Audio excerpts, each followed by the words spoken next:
तेरी गली में आता सनम, नगमा वफा का गाता सनम, तुझसे सुनाना जाता सनम।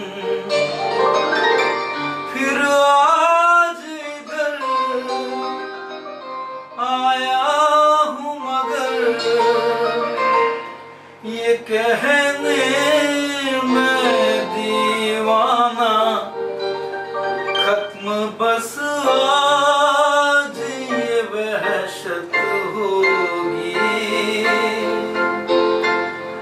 आज रुसवा तेरी गलियों में मोहब्बत होगी। मेरे महबूब कयामत होगी, आज रुसवा तेरी गलियों में मोहब्बत होगी। मेरे महबूब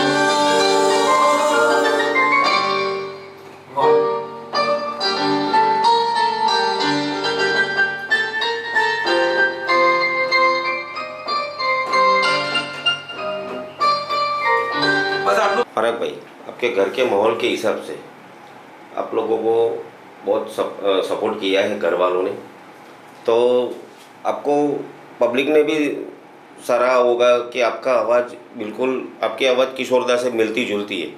तो कब से आपने प्रोफेशनल शो चालू किए? इसमें भी बहुत अच्छी बात है। जब मैंने शुरुआत में जब घर पे छुप छुप के, क्योंकि मैं साइंस स्टूडेंट था, तो मुझे गाने सुनने के लिए और गाना समझने के लिए मैं समय को चुराता था, क्योंकि मेरे पेरेंट्स स्कूल में थे, पापा प्रिंसिपल थे, सो उनको थोड़ा ऐसा था कि पढ़ाई में भी ध्यान दो, ये गाना वाना अपने बस का नहीं है, और तुम चाहे कितना भी करो तुम कभी किशोर कुमार नहीं बन सकते हो, ये उनका स्टेटमेंट था शुरुआत में। लेकिन मैंने एक प्रण लिया था कि भाई अब मुझे एक आदत लग चुकी है, हालांकि संगीत की आदत होनी अच्छी बात है, मुझे और कोई आदत है नहीं। सो मैंने गाने सुनने के साथ साथ मैंने उनको पता ना चले उस तरह से, जब वो नहीं होते थे तब मैं गाना गाता था, कैसेट्स रात भर सुनता था दोस्तों के साथ। मेरे कुछ यार भी दोस्त ऐसे थे कि जो किशोरदा के ही फैन थे, सो हम कभी कभी वैकेशन के टाइम पे हम रात को बैठ के वो गाने सुनते थे। और धीरे धीरे और एक दौर ऐसा आया कि मैं छुप छुप के, फिर तो मैं जॉब करने लगा, और पार्ट टाइम में यानी शाम के टाइम में जो अपने सीनियर आर्टिस्ट है, जो सीनियर सिंगर्स हैं, म्यूजिशियन हैं, उनके साथ में जाना मैंने शुरू किया, उनके साथ देखना शुरू किया कैसे गाना होता है, क्योंकि सिर्फ गाना गाना नहीं होता है, उसके साथ परफॉर्मेंस होता है। जब आप स्टेज के ऊपर परफॉर्म करते हैं तो आपको बहुत सारी चीज़ें जुड़ी होती हैं, आपको ऑडियंस के साथ में आपका क्या रिएक्शन है, जो भी आप परफॉर्मेंस दे रहे हो कितना कॉन्फिडेंटली दे रहे हैं, तो वो चीज़ें सीखने में मुझे 2 साल गए, और मैं सिर्फ सीखने के लिए जाता था। और धीरे धीरे मैं बहुत खुशकिस्मत और आभारी हूँ कि जो मेरे सीनियर्स थे, जिनके साथ मैंने काम किया, उन्होंने मुझे बहुत सारी चीज़ें सिखाई कि इस तरह से होना चाहिए, आपका ड्रेसिंग कैसा होना चाहिए, गाने को प्रेजेंट करने के लिए आपको कितना स्ट्रांग होना ज़रूरी है। वो बहुत सारी चीज़ें मैंने अप्लाई की, उनसे मैंने सीखा, वही चीज़ें स्टेज के ऊपर मैंने परफॉर्मेंस में दिया। सो धीरे धीरे और एक दौर ऐसा आया कि मैंने छोटे मोटे शो तो चलते ही रहे थे, लेकिन एक बड़ा सपना था, अहमदाबाद के जाने माने बहुत अच्छे किशोरदा के गाने वाले सिंगर्स हैं, उनकी टिकट्स लेके मैं कभी देखने जाया करता था खरीद के। तो और ऑडियंस में बैठ के, बालकनी में बैठ के, मुझे याद है कि मेरा एक सपना था कि मैं भी वहाँ जाके इस तरह से परफॉर्मेंस दूँ, क्योंकि तब तक मैं मेरा कॉन्फिडेंट लेवल मैं बिल्टअप कर चुका था। बहुत सारे क्योंकि खुद का एनालिसिस बहुत ज़रूरी है, आप जब गाते हैं तो आपको पता होना चाहिए कि आप क्या गा रहे हैं, वो हमें समझ थी, क्योंकि संगीत मेरे घर से ही था। सो वो चीज़ें जब आपको समझ में आती है कि नहीं ये गाना सही गा रहा है, या कंपोजिशन, उसके सूर्स कैसे लग रहे हैं, सूर नोटेशन कैसे लग रहे हैं, वो आपको समझना ज़रूरी है। जब मुझे लगा कि अब मैं थोड़ा सा मैं परफॉर्म कर सकता हूँ एक लेवल से, कि मैं ऑडियंस को निराश नहीं कर पाऊँ, वैसा जब मुझे लगा, तो फिर मैंने सोचा कि एक शो मेरा होना चाहिए जो एक हॉल लेवल पे हो, जिसमें टिकट चार्जेस कुछ भी नहीं रखे थे। मैंने ही टिकट खुद ने खरीद के, समझ लो कि अपने जो किशोरदा के फैंस थे, जो फ्रेंड्स थे, उनको सबको इनवाइट किया और 2014 में मैंने पहला शो किया जिसके मेरे साथ और भी को सिंगर जुड़े हुए थे, लेकिन मुझे वहाँ से कामयाबी मिलनी शुरू हो गई और ऑडियंस ने बहुत सराहा और उन्होंने बोला कि आप अपने शोज़ करते रहिए, हम हमेशा आपको सुनने के लिए आते रहेंगे। और उसके बाद मैंने बहुत सारे नेशनल लेवल पे भी शोज़ किए। मैंने कुमार सानू के साथ भी मैंने स्टेज शेयर किया है, विविध सत्यदेवा जी बहुत अच्छे प्लेबैक सिंगर हैं, उनके साथ में भी मैंने स्टेज शेयर किया एज ए लीड सिंगर। सो ऐसे मौके मिलते रहे और बस शोज़ होते रहे। और तब जाके पापा जब मेरे सुनने आए थे जो हॉल में, तब उनको लगा कि नहीं अब मेरा बेटा कुछ गा रहा है, क्योंकि उनको संगीत की समझ थी, उन्होंने क्लासिकल सीखा हुआ था। तो एक दौर ऐसा आया कि जो मुझे मना करते थे वही मेरे वीडियोस और मेरे जो परफॉर्मेंसेस तो वो उनके रिलेटिव्स, उनके फ्रेंड सर्कल में देने लगे। तब मुझे लगा कि नहीं अब मुझे पापा सपोर्ट कर रहे हैं कि अच्छा गा रहा है इसने, और मैंने अकेले ने छुप छुप के मेहनत की थी। सो आज उनके लिए तो वो गौरव की बात है, वो खुद बोलते हैं कि आज मेरा बेटा एक अच्छा सिंगर है, किशोर दा का भक्त है। और मेरे पेरेंट्स दोनों, पापा मम्मी ने, मेरी वाइफ ने सपोर्ट किया। मेरी डॉटर भी अच्छा गाती है मेरे साथ, उसने स्टेज शेयर भी किया है, लेकिन हालांकि उसकी एजुकेशन, उसका करियर के ऊपर फोकस ज़्यादा था। सो अभी उसने कुछ सालों से गाना छोड़ दिया है। बस ऐसे ही दौर चलता रहा, लोगों के साथ सहकार से मेरे रिलेटिव्स, मेरे फैन भी बढ़ते गए। उन्होंने मुझे सराहा, जहाँ जहाँ मेरी गलतियाँ थी मैंने उसको हमेशा सुधारा है। ऐसा नहीं है हर बार परफॉर्मेंस आपका हर बार अच्छा ही जाता है, लेकिन मैंने तुरंत ही जैसे ही परफॉर्मेंस में मुझे लगता है कि हाँ मुझे और सुधारने की ज़रूरत है, मैंने घंटों तक मेरे स्टूडियो में बैठ के बहुत मेहनत की है। सो आप लोग ऐसे ही अपना प्यार बढ़ाए रखें और मेरी कामयाबी में आप लोगों के साथ सहकार के बिना ये बिल्कुल अधूरा था। So once again thank you so much all the audience और किशोर दा के फैन अभी कट कर और जो भी जितने भी किशोर दा लवर्स हैं उन सभी को म्यूजिक लवर चाहता हूँ, म्यूजिक लवर हैं, संगीत प्रेमी हैं, तो वो ऐसे ही मुझे सराहते रहें, मुझे मेरा हौसला अफजाई करते रहें, यही मेरी प्रार्थना है। पराग जी, हमारी जो दर्शक है वो सुनना चाहेंगे आपको कुछ ऐसा गाना जो आपके दिल के करीब हो और किशोर दा के भी दिल के करीब हो, तो थोड़ा प्लीज़ आप बिल्कुल बिल्कुल परफॉर्म। गाने तो इतने हैं कि आप जब बोलते हैं तब बहुत सारे गाने दिमाग में चलते हैं, कौन सा गाएं कौन सा नहीं। और मेरा तो जहन में आज 400-500 गाने तैयार हैं, मैं बिना लिरिक्स के देखे बिना मैं परफॉर्म कर सकता हूँ। आपको जो अच्छा लगता है वो बिल्कुल। तो उसमें एक मैसेज है, बहुत ही अच्छा मैसेज। अमर प्रेम एक फिल्म आई थी और उसके सभी गाने बहुत सुपरहिट हुए थे। एक राजेश खन्ना, आर डी बर्मन और किशोर दा का एक ट्रायो, एक ऐसा कॉम्बिनेशन था जो आज तक कहीं नहीं बन पाया है।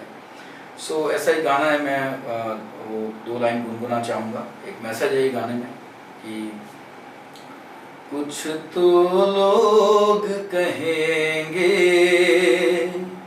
लोगों का काम है कहना, छोड़ो बेकार की बातों में कहीं बीत न जाए रहना। कुछ तो लोग कहेंगे, लोगों का काम है कहना। और आगे भी बहुत अच्छी लाइन कही है।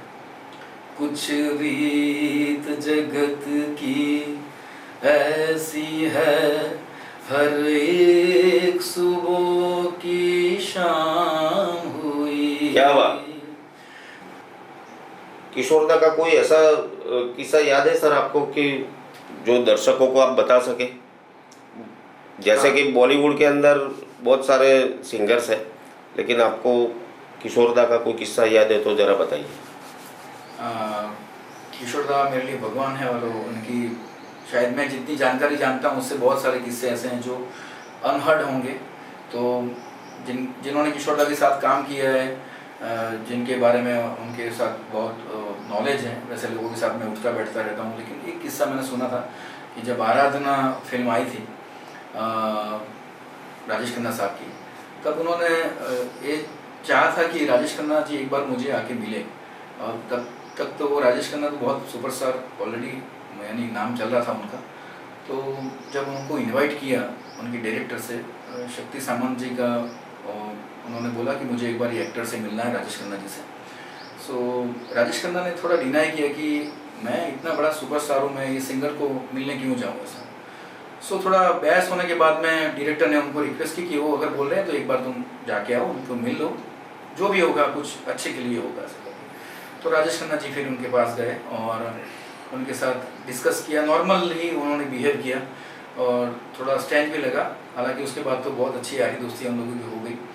और उसके बाद वो उनके साथ डिस्कशन बहस होने के 1 घंटे के बाद वो राजेश खन्ना जी वहाँ से चले गए।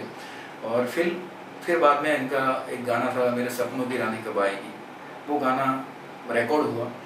और जब रिकॉर्डिंग होने के बाद में राजेश खन्ना जी ने खुद ने सुना वो गाना, तो उनको लगा कि ये तो ऐसे ही लग रहा है कि जैसे ये गाना मैं खुद गा रहा हूँ। सो तब जाके किशोर दा उनसे मिले और उनको बताया कि अब आपको पता चला कि मैंने आपको घर पे क्यों बुलाया था, क्योंकि वो उनकी आवाज़ के बारे में, उनकी बॉडी लैंग्वेज के बारे में जानना चाहते थे। और ये किशोर दा की खासियत थी कि वो जिस भी सिंगर के लिए गाना चाहते थे, यानी उनका प्लेबैक होना था। जैसे अमिताभ बच्चन जी हैं, देवानंद जी हैं, आप उनके गाने सुनिए तो आपको ऐसा ही लगेगा कि बिल्कुल जैसे शराबी गाने हैं, शराबी के जितने भी गाने तो आपको ऐसा लगेगा कि अमिताभ बच्चन साहब का कैरेक्टर ही एक शराबी का था। तो आप उनके जितने भी गाने सुनोगे वो फिल्म के, तो आपको ऐसा लगेगा कि जैसे किशोर दा ने खुद ने पी के ही गाने रिकॉर्ड किए हैं। सो वो उनका एक कला था, वो उनकी आर्ट थी, वो कैरेक्टर के अंदर जाके समझना उनको। और हर एक कलाकार के लिए, आप कोई भी धर्मेंद्र जी ले लीजिए, देवानंद जी लीजिए, जितने भी कलाकारों के लिए उन्होंने गाना गाए, वो आपको ऐसा ही महसूस होगा कि ये गाना खुद एक्टर ने गाया है। सो ये इनकी एक एक्सपर्टी थी कि कलाकार को समझ के उनके लिए प्लेबैक देना है, वो शायद आजकल के दौर में बिल्कुल नहीं है। सो सभी कलाकारों का, म्यूजिशंस का, म्यूजिक डायरेक्टर का सभी का इन्वॉल्वमेंट बहुत ज़रूरी था। एक गाना आप देख के ऐसे भी गा सकते थे, लेकिन उनका इतना इन्वॉल्वमेंट होने के बाद ही आज वो गाना, आज भी हम उनके जितने भी गाने हैं आज 60 साल बाद भी हम ऐसे ही सुन रहे हैं जैसे कि ये रिकॉर्ड कल ही हुआ है। सो ये किशोर दा के यानी एक ऐसे बहुत सारे बेहतरीन किस्से हैं जो हम अगर उनको फिर से अगर दोहराने जाएं तो बहुत टाइम उसमें हो सकता है। सो एक छोटा सा किस्सा मैं जो जानता हूँ मैं आपकी तरफ आप तक मैंने पहुँचाया है। चलिए लाइन का आपके से जो किस्से, मैंने बहुत सारे किस्से वैसे सुने हुए हैं, लेकिन उनमें से ये बहुत ही नायाब एक किस्सा था जो आप तक मैंने पेश किया। जीवन से भरी तेरी आँखें मजबूर करे जीने के लिए सागर भी तरसते रहते हैं तेरे रूप का रस पीने के लिए जीवन से भरी तेरी आँखें। एक धड़कन है तू दिल के लिए, एक जान है तू जीने के लिए जीवन से भरी तेरी आँखें मजबूर करे जीने के लिए सागर भी तरसते रहते हैं तेरे रूप का रस पीने के लिए जीवन से भरी तेरी आँखें। आपका फोकस नेक्स्ट क्या है म्यूजिक लाइन में? मेरा फोकस और मेरा गोल, मेरा सपना जो भी है, वो चाहता हूँ कि किशोर दा ने जितने भी गाने अभी तक गाए हैं वो सभी गाने मैं किसी न किसी तरह से पेश करूँ। और एक दूसरा मेरा सपना वो है जो बहुत सालों से पेंडिंग है। मुझे 93 जब उनका बर्थडे था, जन्मदिन था, तब मैंने डिसाइड किया था कि 93 सॉन्ग्स मैं नॉन स्टॉप परफॉर्म करूँ। सो अभी मैं चाहता हूँ कि 101वां बर्थडे जब आए उनका, 101वां जन्मदिन, वो जन्मदिन मुझे पूरा दिन यानी 101 गाने नॉन स्टॉप गा के मुझे एक मेरा खुद का रिकॉर्ड मुझे तोड़ना है। हालांकि मैंने पिछले जन्मदिन पे 95th बर्थडे में मैंने नॉन स्टॉप 56 गाने गा के एक अब मेरा खुद का रिकॉर्ड तोड़ा था। सो मेरा ये सपना है कि मैं हर एक तरह के मूड्स उनके मैं पेश करूं और उनका 101वां जन्मदिन यादगार बनाऊं मैं आप सभी किशोरदा के श्रोतागण के लिए। ये एक मेरा सपना है। और हालांकि संगीत से जुड़ा हुआ हूँ तो सपने तो यहाँ तक होते हैं कि मैं बॉलीवुड में प्लेबैक करूँ, लेकिन वो अभी ऐसे हालात नहीं है कि अभी मैं वहाँ तक पहुँच पाऊँ। लेकिन मैं ज़्यादा से ज़्यादा लोगों तक मेरी आवाज़ को, किशोरदा के नगमों की पहचान कराऊं। जो नए जनरेशन है उनको भी पता चले किशोरदा कौन थे वो। और बहुत बार ऐसा भी हुआ है जब मेरे गाने लोग सुनते हैं तब नए जनरेशन के लोग मिलने आते हैं कि ये किशोरदा कौन थे, उनके बारे में जानने के लिए मुझसे पूछते हैं। तो मैं जब उनको डिस्क्राइब करता हूँ उनके बारे में तो मुझे अच्छा लगता है कि जो न्यू जनरेशन है जो उनको भी किशोरदा के प्रति एक भावनाएं जागरूक होती हैं और उनको गाने गाने के लिए वो भी खुद इंस्पायर होते हैं। सो बस उनको किस तरह से किशोरदा के गाने, किस तरह से उनके संगीत को हमेशा के लिए जिंदा दिल रख पाएँ, वही मेरी कोशिश रहेगी। आप नए नए सिंगर को कैसे तक देते हैं? मैंने आज से 10 साल पहले एक मेरी आवाज़ म्यूज़िक क्लब करके एक क्लब मैंने शुरू की थी, जिसका मेरा ऑब्जेक्टिव यही था कि नए सिंगर्स को उनको हमारे पास जो स्किल है वो कुछ हद तक उनको ट्रांसफ़र कर पाएँ, उनके नए मौके मिले। क्योंकि मेरे खुद का वजूद मैंने खुद ने बनाया है, मेरा कोई गॉडफादर नहीं है। मेरे फादर ही मेरे लिए सब कुछ है, मेरे गॉडफादर और किशोरदा हैं। सो बहुत मेहनत करके मैंने ये मकाम बनाया है। तो मैं समझता हूँ कि एक सिंगर बनने के लिए कितना स्ट्रगल करना पड़ता है। सो यही सोच के मैंने आज से 10 साल पहले 2015 में एक क्लब शुरू की थी। और ख़ास करके जो किशोरदा के गाने गाने वाले सिंगर्स हैं, जो शौकियाना गाते हैं अपने काम से थोड़ा फ्री होके, तो उनकी इच्छा थी कि जो छोटी छोटी हरकतें हैं, यूडलिंग्स हैं या किशोरदा की जो फील है वो किस तरह से उसको स्टेज के ऊपर अच्छी तरह से परफॉर्म कर पाएँ। हालांकि कोई किशोरदा नहीं बन सकता है, मैं भी एक फॉलोवर ही हूँ, मैं उनका एक भक्त हूँ। बस मैं कोशिश करता हूँ कि उनके जो कंपोजिशन है, उन्होंने जो गाया हुआ है, जो सैड है, जो भी मूड्स गाए हुए हैं, वो किस तरह से मैं अपना दे सकूँ और प्रेक्षक तक पहुँचा पाऊँ, वही मेरी कोशिश रहती है हमेशा। तो जो मेरा अनुभव है, जो जहाँ तक मैंने जो सीखा हुआ है, वो आने वाले सिंगर्स जो हैं मेरे पास जो सीखने आते हैं, तो मैं उनको किस तरह से गाना चाहिए, वो उनको समझना चाहिए, वो चीज़ों के ऊपर मैं कोशिश करता हूँ। और उन तक वो जितना मेहनत करेंगे उसके ऊपर है। और सिंगर तो आएंगे, उनको ट्रिक्स बताएंगे किस तरह से गाना है, लेकिन उसके साथ साथ एक गाना गाने के लिए बहुत सारी मेहनत करनी पड़ती है।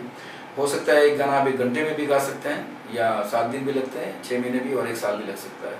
सो सभी चीज़ों में मेहनत लगती है। सो मेरी कोशिश ये रहती है कि मेरे पास जो स्किल है, जो मैं सीखा हुआ हूँ, वो कितनी हद तक सेल्फलेस, मैं निस्वार्थ उन तक पहुँचा पाऊँ, यही मेरा हमेशा से उद्देश्य रहा है। और इसी वजह से ये मेरी क्लब को मैं रन कर रहा हूँ। मैं उन सभी सिंगर्स को, सभी सिंगर्स जो मेरे क्लब के जो मेरे साथ जुड़े हुए हैं, उन सभी कलाकारों का भी मैं बहुत शुक्रगुजार हूँ कि उन्होंने मुझे बहुत इंस्पायर भी किया है। और बहुत सारे सिंगर्स मुझसे यहाँ से सीख के आज अपने एक मकाम बना के अपने स्टेज शो कर रहे हैं, बहुत आगे बढ़ रहे हैं। उन सभी को मेरी शुभकामनाएं और बहुत सारे काम जो उन सभी आने वाले તમારી ક્લબનું નામ બોલીને પછી બતાવો. Okay action.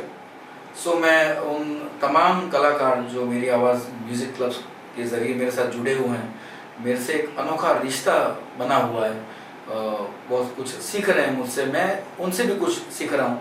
सो उन सभी कलाकारों को मैं तहे दिल से बहुत शुक्रगुजार हूँ।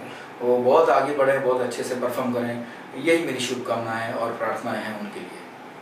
पराग जी, आपने बहुत सारे व्यस्त शेड्यूल से आपने हमको मौका दिया आपके वहाँ आने का और हमसे मेरा सौभाग्य है। और आज तो किशोरदा का जन्मदिन है, मैं भी खूब उनका बहुत बड़ा भक्त हूँ। बहुत बहुत शुक्रिया आपसे मिलकर बहुत अच्छा लगा और हमारे यूट्यूब चैनल को भी आज एक नया एपिसोड बना मिला, किशोर दा से मुलाकात हुई और इनसे तो आते जाते बहुत सारी बार हमको मिलना ही है आपसे, तो क्योंकि आपके पास तो बहुत खजाना है, किशोर दा के बारे में जानकारी भी बहुत है, आप बहुत अच्छा गाते हैं, तो थैंक यू वेरी मच। तो ऐसे ही सेलिब्रिटी से हम मिलते रहेंगे अगले एपिसोड में, तब तक के लिए धन्यवाद, thank you very much, thank you Parag ji. मैं भी बहुत शुक्रगुजार हूँ दिवेश भाई का, एम अचीवर्स चैनल का, और आज जो मुझे मौका दिया है वो किशोर दा का एक जन्मदिन आप सब भी मनाएं, उनके गाने सुने और वो हमेशा हमारे दिलों में रहें, और आगे भी हम सुने अनसुने कुछ बहुत सारे किस्से लेके बहुत जल्द आपकी समक्ष हम पेश होंगे। और मैं चाहता हूँ कि एम अचीवर्स चैनल और उनकी पूरी टीम, दिवेश भाई उनकी पूरी टीम को मैं बहुत सारी शुभकामनाएं देता हूँ, और आप सभी से मेरी गुजारिश है कि प्लीज़ ये चैनल को लाइक, शेयर और सब्सक्राइब करें, आपके जितने भी हो सके उतने दोस्तों तक आप पहुँचाएँ, क्योंकि आज आपने जो भी कुछ किस्से सुने, कुछ नगमे मुझसे सुने, वो आपके दोस्तों तक पहुँचे, कुछ जानकारी उन तक पहुँचे, वही हमारी एक अपेक्षा है। एक बार फिर से मैं दिवेश भाई और उनकी पूरी टीम को बहुत बहुत शुक्रगुजार करता हूँ, और ऐसे ही मिलते रहेंगे। Thank you so much. जय किशोर दा, किशोर दा। Thank you.